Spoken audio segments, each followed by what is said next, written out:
For 50 years, Sarah and I shared what most people would call an ideal marriage. But as I've learned, even the strongest looking structure can rot from within if you don't pay attention to the cracks. It started with a simple slip, a forgotten phone left charging on the kitchen counter. I never snoop, but this time, something drew my eye. A notification popped up, "Are you still thinking about me?" "Because I can't stop thinking about you." I picked up the phone, my grip steady. It wasn't panic that gripped me, it was focus. I opened the message thread. Her responses were clear and deliberate. She wasn't being pursued, and she was an active participant. Plans for dinners, subtle remarks about moments he would never forget. It all painted a picture I couldn't ignore. There wasn't a flicker of hesitation as I secured the evidence, screenshots, saved contacts, and any photos she thought were private. Once the truth was in my hands, I locked her phone in the safe. When Sarah walked in, she noticed her phone was gone immediately. "Jack, have you seen my phone?" Her tone was casual, almost dismissive. I looked up from my chair, meeting her eyes with the kind of intensity that makes people pause. "It's safe," I said flatly. "Safe?" she repeated, her voice rising slightly. "What do you mean?" "We'll talk tonight. Be home by 7. Don't make me wait." The authority in my voice silenced her protests. She stared at me for a moment, trying to gauge how much I knew. She didn't dare ask. As soon as she left for work, I began planning. This wasn't just about confronting her. This was about ensuring she couldn't come back from what she'd done. Trust wasn't something she'd broken, it was something she'd obliterated. I made calls to the bank and froze our joint accounts. Then I called my lawyer. If Sarah thought she could play games with me, she was about to learn how wrong she was. By the time she returned home that evening, the stage was set. I was seated at the kitchen table, her phone and a thick manila folder in front of me. She paused in the doorway, the tension in the air palpable. "Sit," I said. It wasn't a request. "Jack, what's going on?" Her voice wavered slightly, but she obeyed. I slid the phone across the table, opened to one of the many damning messages. "Explain this," I said coldly. She stared at the screen, her face draining of color. "It's not what you think." "Stop." My voice cut through her excuses like a blade. "You don't get to lie to me anymore. This is over. The only thing left to discuss is how you're leaving this house and when." 50 years of marriage. Half a century of loyalty, trust, and building a legacy. Sarah and I weren't just partners, we were supposed to be unbreakable. That's what I thought, at least. But now I saw her for who she truly was, a liar who'd thrown everything away for a cheap thrill. That morning, while she went about her routine as if nothing had changed, I set my plan into motion. She still didn't know I had frozen our joint accounts. The car she loved to drive? I took the spare key, and now it sat idle in the garage, its access denied to her. Every lifeline she thought she had was gone, and she didn't even realize it yet. By the time she left for work, her phone buzzed relentlessly in the drawer where I'd locked it. I glanced at the screen, a message from him. Her lover.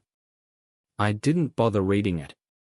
That man had no idea what was coming. Later that day, Sarah called from work.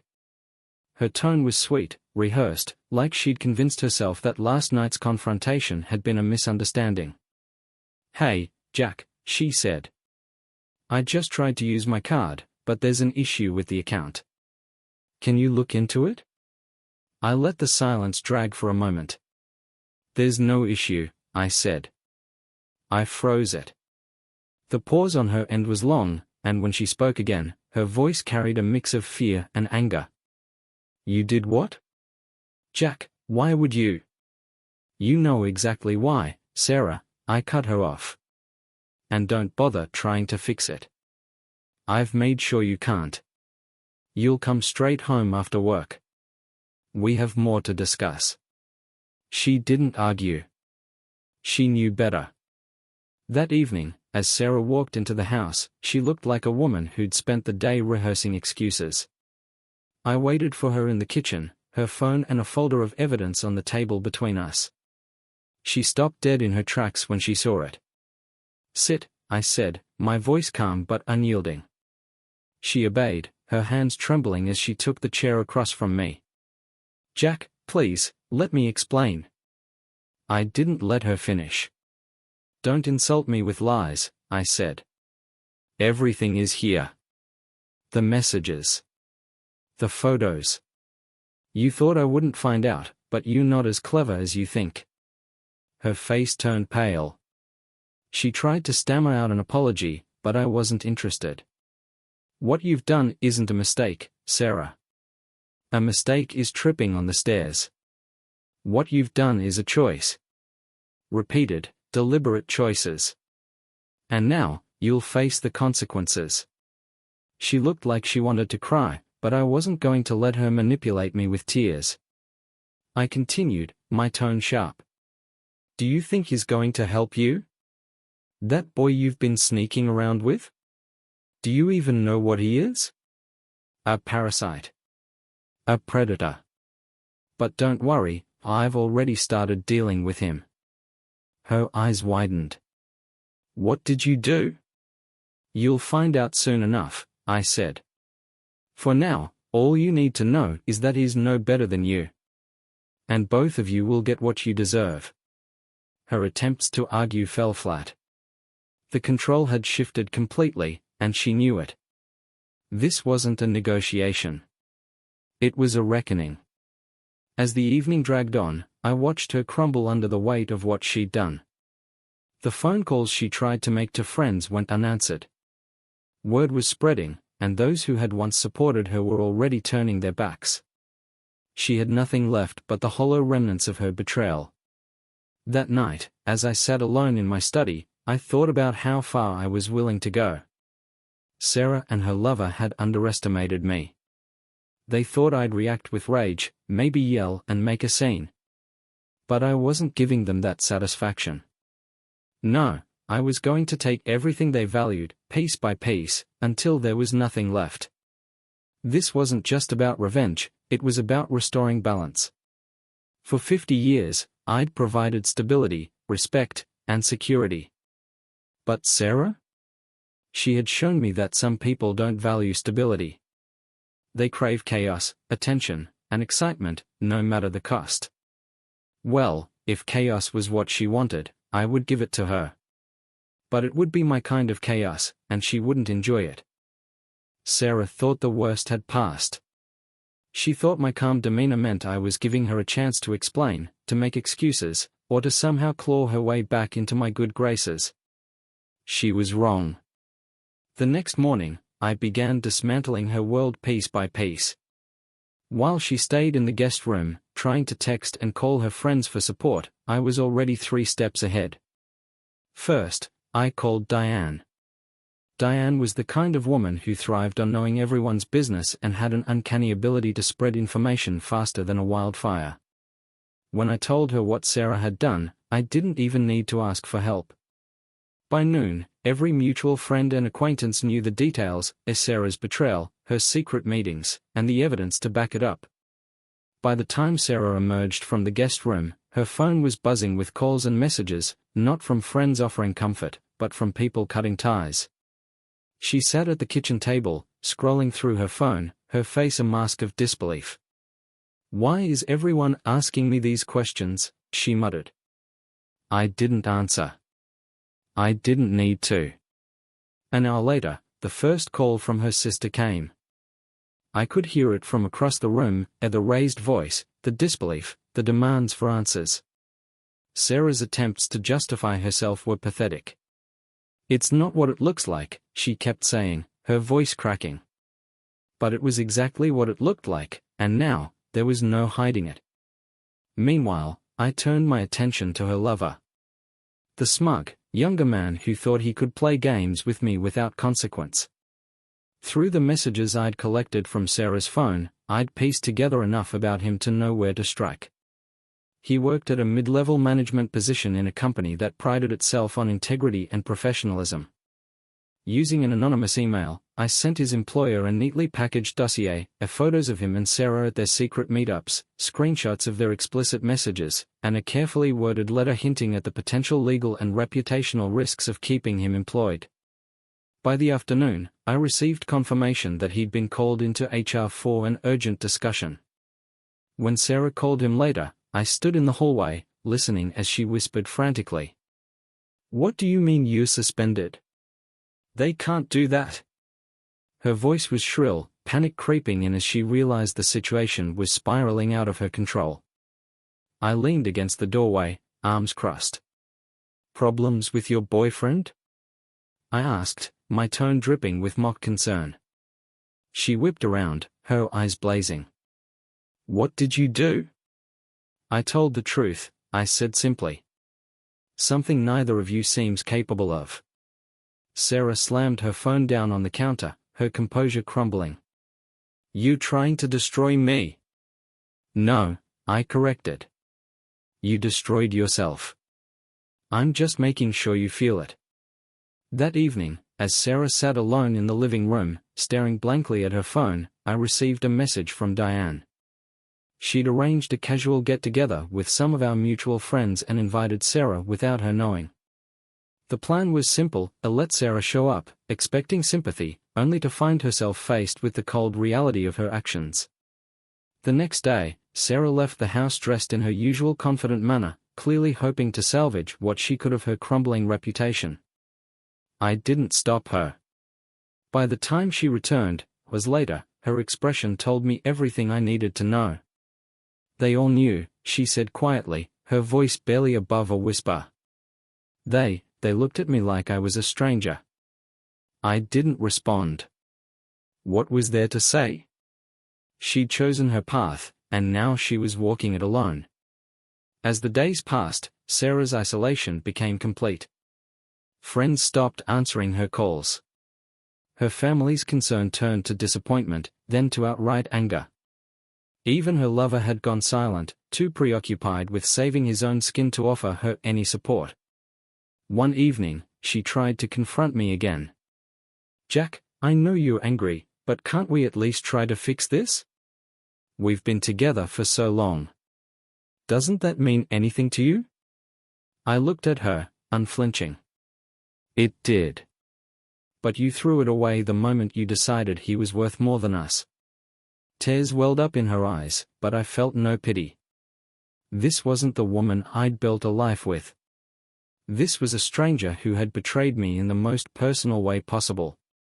"You don't understand," she whispered. "I was lonely. You were always so focused on work, on everything else." I laughed bitterly. "Lonely?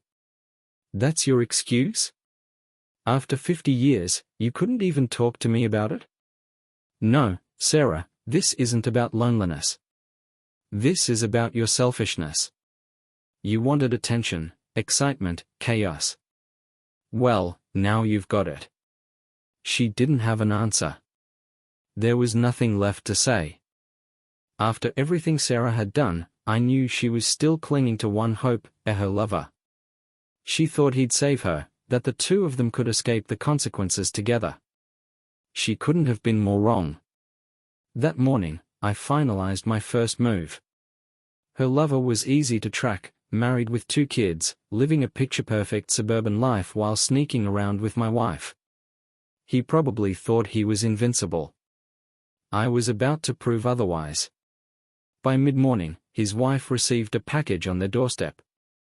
Inside were photos, messages, and everything she needed to know about his secret life. I didn't include a note, there was no need for explanations. The evidence spoke for itself. I was in the study when I heard Sarah pacing in the living room, her voice rising with frustration as she spoke on the phone. "I don't know what's going on.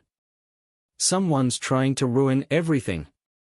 Her words were desperate, but the tone gave her away. She wasn't angry about the truth being exposed, she was terrified of the fallout. Later that afternoon, I saw her trying to call him again. No answer. She tried a second time, and then a third. By the fourth, she slammed her phone down on the table. "He's not picking up," she said, half to herself, half to me. I leaned against the doorframe, watching her crumble. "I'm sure he's busy," I said casually. "Maybe explaining himself to his wife." She froze.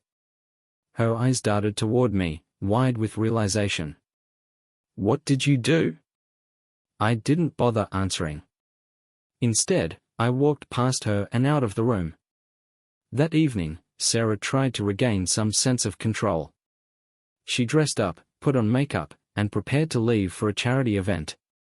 It was one of those galas she loved, filled with people who pretended to care about causes while sipping overpriced champagne. She probably thought she could rebuild her image there, find some sympathy among old friends. What she didn't know was that I'd already spoken to Diane. By the time Sarah arrived, everyone at the event knew the truth. I stayed home that night, but Diane called me later to share the details. "She walked in like nothing happened," Diane said, laughing. But the whispers started the second she entered the room. People were staring, pointing. A few of us made sure she overheard the juicier parts. Apparently, one woman even confronted Sarah directly. "Sarah," she had said, loud enough for everyone nearby to hear, "how do you live with yourself after what you've done?" Sarah left the event early. When she came home, her face was pale, her makeup smudged. She looked at me with an expression that was somewhere between anger and desperation. "How could you let this happen?" she demanded, her voice shaking. I didn't even look up from the book I was reading. "Let it happen?" "Sarah, I planned it." Her fists clenched at her sides, but she didn't argue. What could she say? The next few days were a blur of destruction, for her and her lover. His wife had left him, taking the kids and filing for separation. His employer had suspended him, pending an investigation into his behavior. He was losing everything, just like Sarah. One evening, Sarah tried to talk to me again. Her tone was softer this time, almost pleading. "Jack, please. Can't we just talk about this? We've been through so much together. Doesn't that count for something?" I looked up at her, my expression cold and unyielding. "It did. But you threw it away." She started to cry, but I felt nothing. This wasn't the woman I'd loved for 50 years. This was a stranger who had betrayed me in the worst way possible.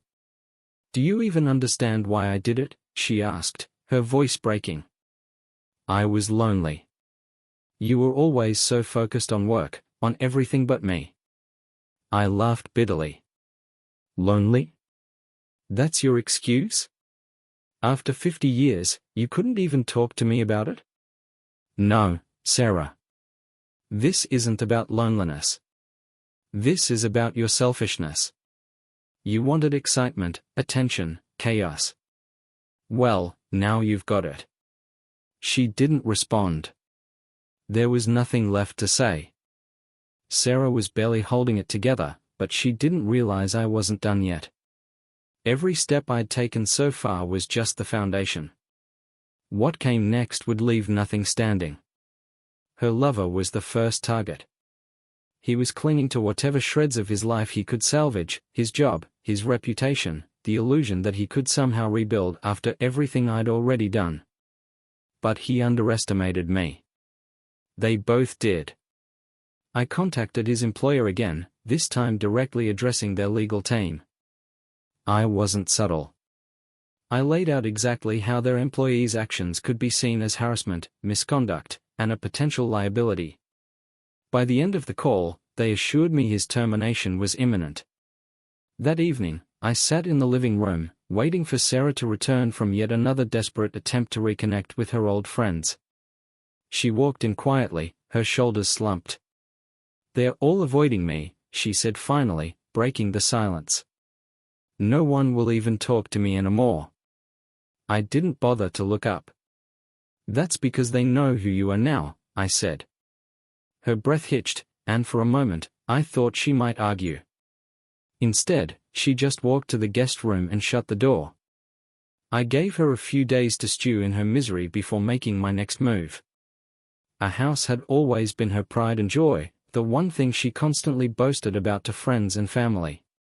It was a symbol of everything we'd built together, and now it was going to be mine alone.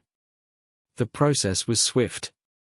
My lawyer finalized the paperwork, and by the end of the week, Sarah was served with divorce papers. Along with them came a notice stating that the house would remain in my name exclusively. She had no claim to it anymore. When she read the documents, her reaction was predictable. "You really doing this?" she asked, her voice trembling. "You kicking me out?" I leaned back in my chair, my expression calm. "I'm not kicking you out, Sarah. I'm reclaiming what's mine. You made your choices, and now you'll live with them." Her anger flared. "After 50 years, you just going to throw me away like garbage?" I shook my head slowly. "No, Sarah. You threw us away. You don't get to play the victim now." She tried to argue, to plead, but I didn't listen. There was nothing she could say that would change what she'd done, or what I was doing. Over the next few days, I packed up her belongings. I didn't ask for her input or wait for her approval.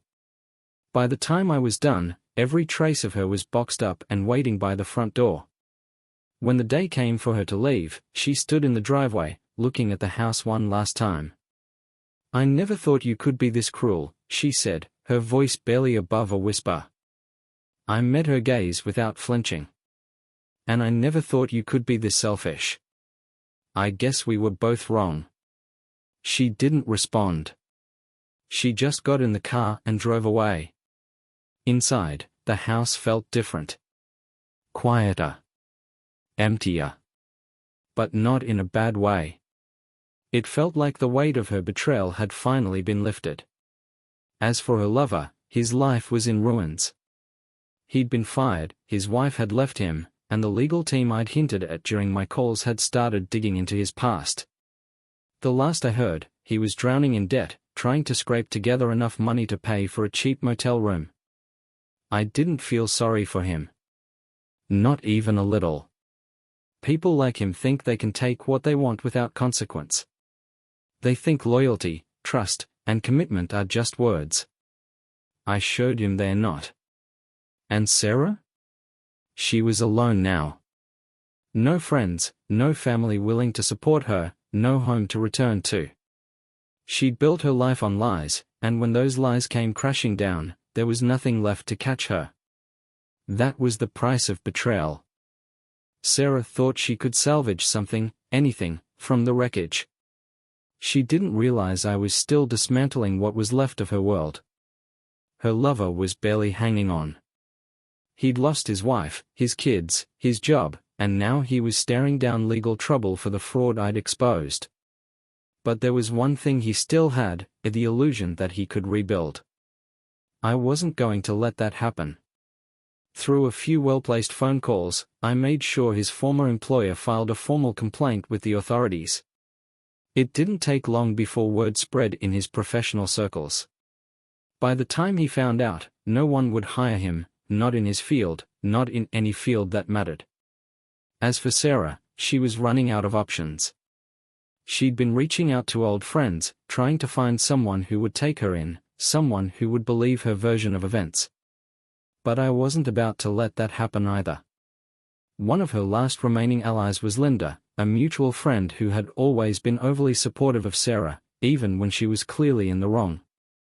Linda was the kind of person who thrived on gossip, and I knew exactly how to use that against her. I called Linda one evening, keeping my tone calm, almost concerned. "Linda," I said, "I don't want to get involved, but I think you should know what Sarah's been saying about you." "About me?" Linda sounded surprised. "Yes," I said. "She's been blaming you for everything that's happened. She even said you encouraged her, to do what she did." Linda's reaction was immediate. "She said that? After everything I've done for her?" I didn't need to say much more. By the time we hung up, I knew Linda would cut Sarah off completely. The next day, Sarah came by the house, looking more disheveled than I'd ever seen her. She didn't even knock, just stood in the driveway, waiting for me to come out. When I finally opened the door, she looked at me with red-rimmed eyes. "Jack, please," she said. "I don't have anywhere else to go. Can we just talk?" I leaned against the doorframe, my arms crossed. "Talk about what, Sarah? How you ruined everything? How you threw away 50 years for some thrill?" Her voice broke. "I know I made mistakes. I know I hurt you. But we've been together for so long. Doesn't that count for anything?" I stared at her for a long moment, then shook my head. "It did. But you made your choice, Sarah. Now you have to live with it." She started crying, but I didn't care. I'd seen enough tears to know they didn't mean anything anymore. After she left, I sat on the porch, watching the sunset. The house felt quieter now, emptier. But it wasn't a bad kind of empty. It was the kind of silence that comes after a storm, when everything has been cleared away, and you're left with something clean, something new. I thought about the life Sarah and I had built together, the years of hard work, of raising a family, of creating something that was supposed to last. And I thought about how easily she'd thrown it all away, as if it meant nothing. But the thing about betrayal is that it has a way of revealing the truth.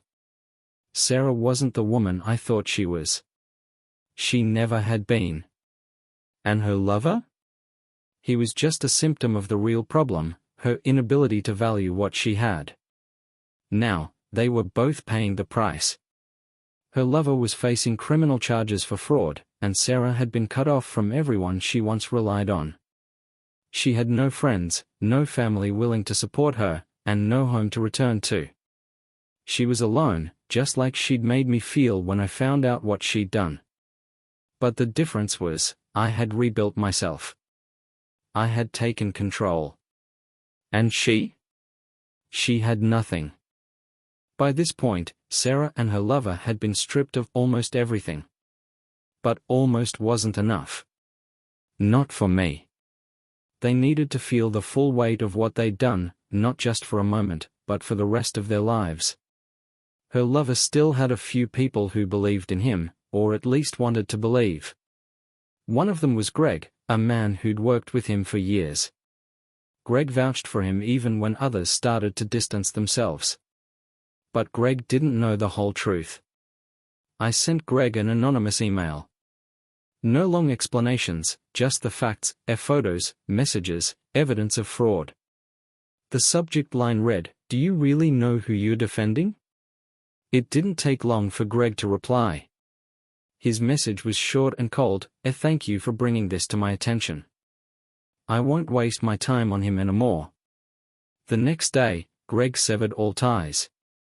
And just like that, her lover was completely isolated. But that wasn't enough for Sarah. She still clung to the idea that she could rebuild, that people would forgive her if she just explained her side of the story. She was wrong. The charity auction was coming up, one of those events Sarah used to love. It was a place where she felt important, admired. She hadn't missed it in years, and I made sure this year would be no different. Diane and I worked quietly to guarantee her attendance. I knew she wouldn't resist the chance to show her face, to pretend everything was fine. When the night came, Sarah walked in dressed to perfection, as if she could fool everyone into thinking she was still the woman they respected. She smiled at people she knew, though most of them barely acknowledged her. Halfway through the evening, the lights dimmed. A large screen appeared at the front of the room, and the host took the stage. "We'd like to present a short video about the importance of honesty and integrity," he announced. I stood at the back, watching as the video began to play. It started innocently enough, images of families, communities, and happy moments. But then, it shifted. Photos of Sarah and her lover filled the screen, followed by excerpts of their messages. The whispers in the room grew louder, turning into gasps and murmurs of disbelief. Sarah froze in her seat. She couldn't move, couldn't speak. By the time the video ended, everyone in the room was staring at her. She tried to stand, but her legs gave out beneath her. Finally, she bolted for the door, her face pale and her hands shaking. When she got home, I was waiting for her. She slammed the door behind her, her voice shaking with anger. "How could you do that to me?" I didn't even flinch. "How could you do what you did to me? To us? To everything we built?" Her anger gave way to desperation. "Jack, I'm sorry. I know I made a mistake, but this is too much." "No, Sarah," I said coldly. "This is exactly what you deserve. You threw everything away for a fling, and now you're seeing the cost."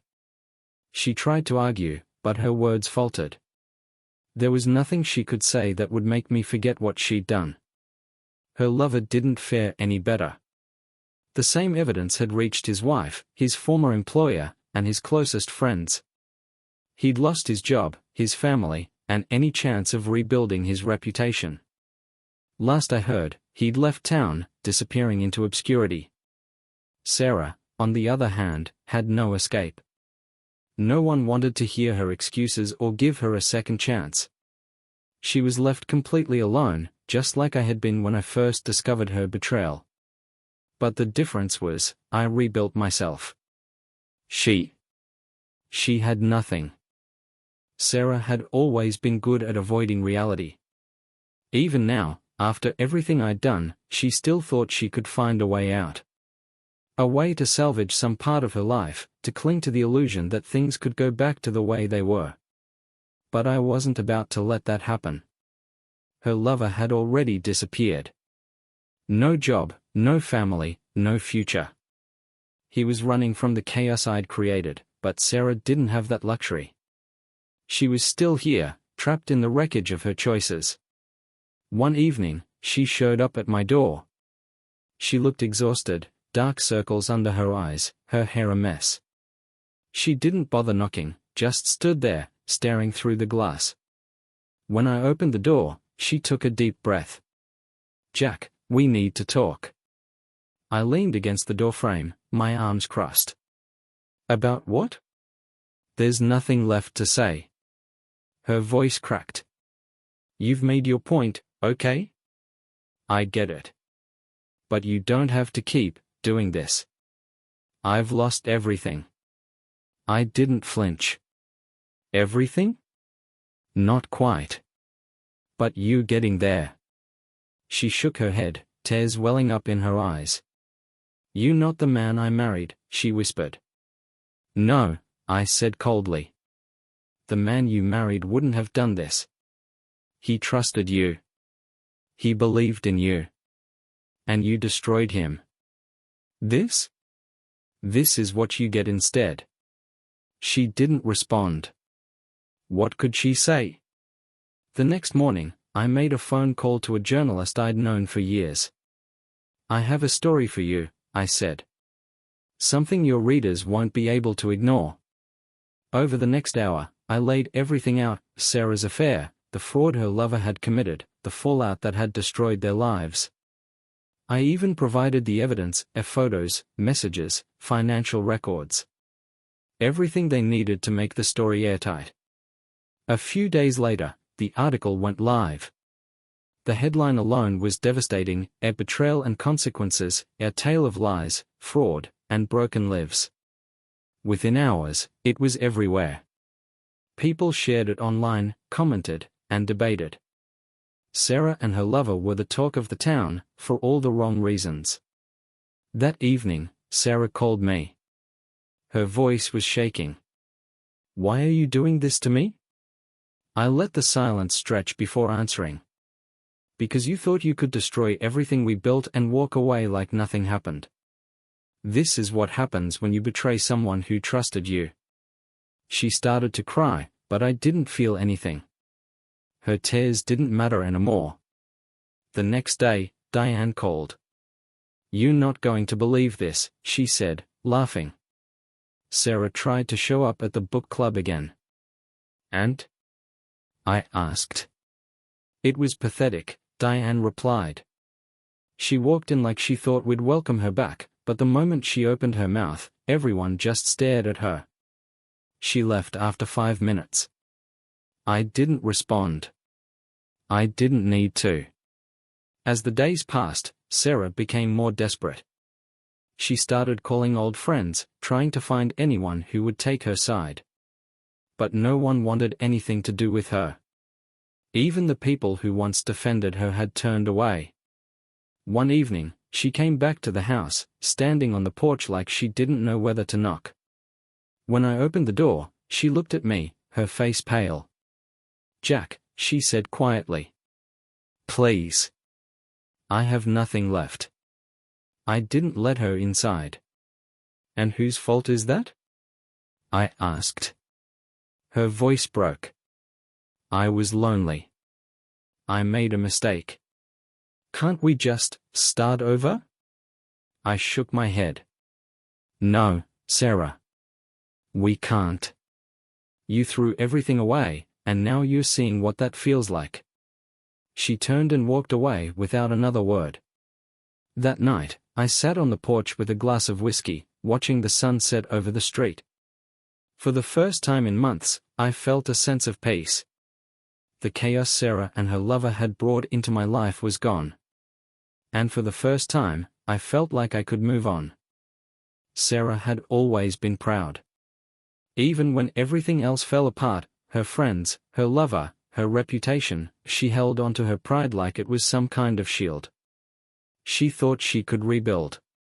That she could find a way to start over. But pride is a fragile thing, and I was about to shatter hers completely. The article was already making waves. People she hadn't spoken to in years were reading about her betrayal, sharing it, commenting on it.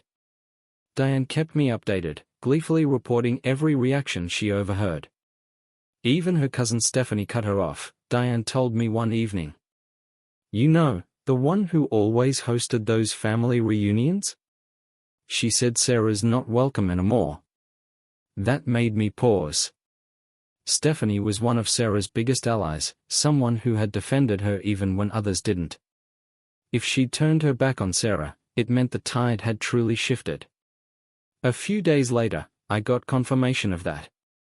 Sarah's brother called me. We hadn't spoken much over the years, he and Sarah were never close, but he'd seen the article too. "I just wanted to say," he began awkwardly, "I'm sorry for everything she put you through. You didn't deserve that." I thanked him, but I could tell there was more he wanted to say. "She called me last night," he admitted after a pause. "She was crying, asking for help. I told her no. That caught me off guard." "Why?" I asked. He sighed. "Because she's always acted like she's better than everyone else. She looked down on me for years, made me feel like a failure. Now she's the one who needs help. And I can't feel sorry for her." It wasn't what I expected to hear, but it was satisfying nonetheless. Sarah's family had always been her safety net. No matter how bad things got, she thought they'd always be there for her. But now, even they were turning their backs. That evening, she showed up at my door again. She didn't knock this time, just stood there, staring through the glass. When I opened the door, she looked like she hadn't slept in days. Her hair was unkempt, her eyes red and swollen. "Jack," she began, her voice trembling. "I don't have anywhere else to go. Please, can we talk?" I leaned against the doorframe, crossing my arms. "Talk about what, Sarah?" "There's nothing left to say." Her shoulders sagged. "I know I messed up. I know I hurt you. But I can't do this anymore. Everyone's gone. My family, my friends. I'm completely alone." "And whose fault is that?" I asked, my tone sharp. Tears streamed down her face as she struggled to find the words. "I didn't mean for it to get this bad. I was lonely, Jack. I made a mistake. But I never thought it would cost me everything. I stepped closer, my voice cold and unyielding. Lonely? Is that what you're calling it? Sarah, I gave you 50 years of my life. I trusted you. I loved you. And you threw it all away for someone who didn't even stick around. She crumbled then, sinking onto the steps. For a moment, I just stood there, watching as the reality of her choices finally sank in. I just want it to stop, she whispered. Please, Jack. I'll do anything. Her words hung in the air, heavy with desperation. Anything? I repeated, my voice laced with bitterness. It's too late for that. The time for apologies was before you betrayed me. Now, you have to live with the consequences. She didn't argue. She didn't even look at me. She just sat there, staring at the ground like she finally understood that there was no going back. The next morning, I called Diane. What's the latest? I asked. You're not going to believe this, she said, laughing. Sarah tried to join the church group. She showed up at one of their meetings like nothing had happened. And? They turned her away. Apparently, they'd all seen the article. I couldn't help but smile.